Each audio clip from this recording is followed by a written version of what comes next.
வணக்கம். இன்றைய மாவட்ட செய்திகள். ஒசூர் சீதாராம் நகர் பகுதியில் சென்னை பெங்களூரு நேஷனல் ஹைவே உள்ளது. ஹைவேயில் ஒசூருக்கு நூல் ஏற்றிய கனரக லாரி வந்தது. கனரக லாரி அதிகாலை நேரத்தில் டிரைவர் கட்டுப்பாட்டை இழந்து ஹைவே தடுப்பில் மோதி கவிழ்ந்தது. விபத்தில் காயமடைந்த லாரி டிரைவர் ஒசூர் அரசு ஹாஸ்பிட்டலில் அட்மிட் செய்யப்பட்டார். ஹைவே குறுக்கே விழுந்த கனரக சரக்கு லாரி மீட்கப்படவில்லை.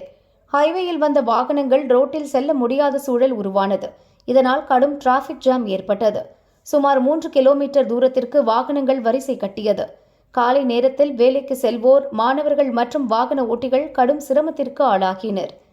தகவல் அறிந்த அட்கோ போலீசார் ஸ்பாட்டுக்கு விரைந்தனர். விபத்திற்குள்ளான கனரக லாரியை மீட்டு போக்குவரத்தை சரி செய்தனர். போக்குவரத்து நெரிசலால் அப்பகுதியில் கடும் பரபரப்பு ஏற்பட்டது.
கொடைக்கானல் நகராட்சிக்கு உட்பட்ட 10வது வார்டில் திருவள்ளுவர் நகர் உள்ளது.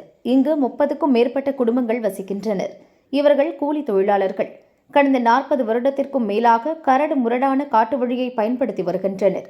ஒற்றையடி பாதையில் கற்கள், பாறைகளில் ஏறி சென்று மிகுந்த சிரமம் அடைகின்றனர். சாலை வசதியை ஏற்படுத்தி தரக்கோரி நகராட்சியிடம் பலமுறை மனுக்கள் அளித்தும் பயனில்லை.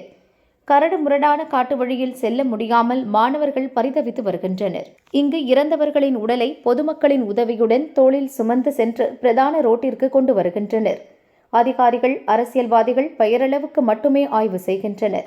ஆனால் இதுவரை நடவடிக்கை எடுக்கவில்லை. பாதிக்கப்பட்டோர் வாழ்வாதாரம் கருதி தேர்தல் தேதி அறிவிப்புக்கு முன்பே சாலை வசதியை ஏற்படுத்தி தர வேண்டும் என குடியிருப்பு வாசிகள் வலியுறுத்தினர்.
சேலம் ஆத்தூர் வடக்கு காடு ஐயனார் கோயில் பகுதியில் பொதுப்பணித்துறைக்கு சொந்தமான ஏரி உள்ளது. சுட்டெரிக்கும் வெயிலின் தாக்கத்தால் ஏரி வறண்டு காணப்படுகிறது.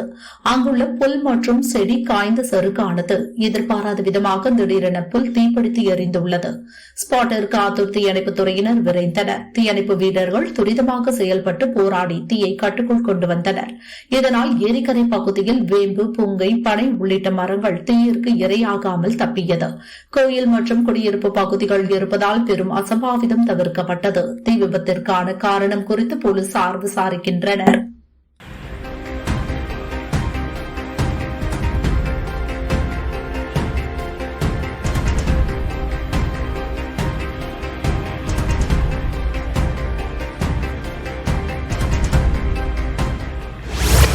தருமபுரி அரூர் பகுதியில் வரலாற்று சிறப்புமிக்க தீர்த்தமலை கோயில் உள்ளது. ராமபிரான் ராவண சம்ஹாரத்திற்கு பின் ராமேஸ்வரத்தில் சிவனை பூஜித்ததாக ஐதீகம். அதைத் தொடர்ந்து 2ஆம் கால பூஜைக்கு ராமபானம் ஏந்தி தீர்த்தம் உண்டாக்கினார். அந்த இடமே தீர்த்தமலை என்று பெயர் பெற்றது. இன்றும் புண்ணிய தீர்த்தமாக ராமர் தீர்த்தம் விளங்குகிறது. மேலும் அருணகிரிநாதர் திருப்புகழ் பாடிய ஸ்தலம். இத்தகைய சிறப்புமிக்க தீர்த்தமலை கோயிலில் மாசி திருவிழா மார்ச் 2ஆம் தேதி கொடியேற்றத்துடன் துவங்கியது.